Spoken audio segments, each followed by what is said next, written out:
things got heated in a New York courtroom on day 2 of former President Donald Trump's defamation trial brought by writer E. Jean Carroll. The judge threatened to bar Trump from the courtroom because of his vocal objections and complaints.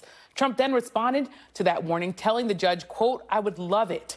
Trump later posted attacks against the judge on social media, calling him abusive and rude. Carroll testified in the defamation trial today. The former Elle magazine advice columnist has accused Trump of sexually assaulting her decades ago.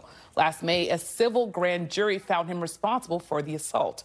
NBC's Rehema Ellis has been covering the trial and joins me now. Rehema, thank you so much for being here. So what went on inside this courtroom today? Things got a little wild, so tell us about this exchange.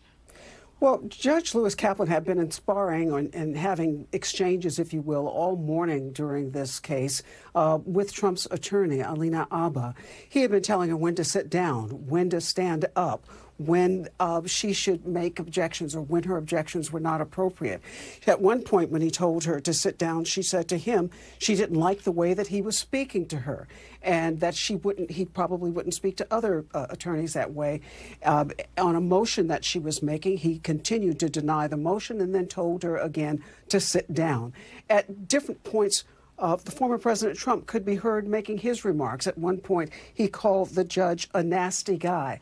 And one of the things that the judge had said at the beginning of this case yesterday, when they were determining jurors for the case, the judge made it very, very clear that there were not to be any kind of remarks made that were objectionable remarks that could be heard within the earshot of the jurors. So when there was a break, when the jurors were not in the room, the judge received some comments from E. Jean Carroll's attorneys who were disturbed that Mr. Trump was making these various kinds of remarks. And so the judge admonished him. And that's when one of the most serious references of the judge suggesting that he could boot him out of the courtroom if he continued to make these kind of remarks. The judge essentially saying that he wasn't going to stand for it, that he was setting some tight rules.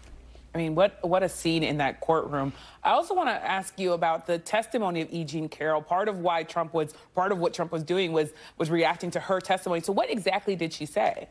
One of the things she said, when she started out talking about who she was, she's an 80-year-old woman who said that she came from a small Midwestern town and one of her dreams was to be in the big city. She made it to the big city and to be a big-time writer, if you will. She wrote for Vanity Fair, Rolling Stone, and even was a writer at points for Saturday Night Live. She wrote several books.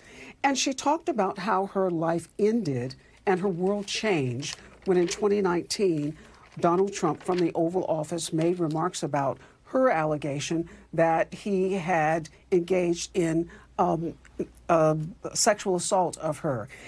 And she said, with that comment coming from the most powerful person in the world, from the White House, from the Oval Office, it ended her world as she knew it. She got death threats. She got rape threats. She said she had to change her whole life. There were messages on her voicemail that were constantly threatening her.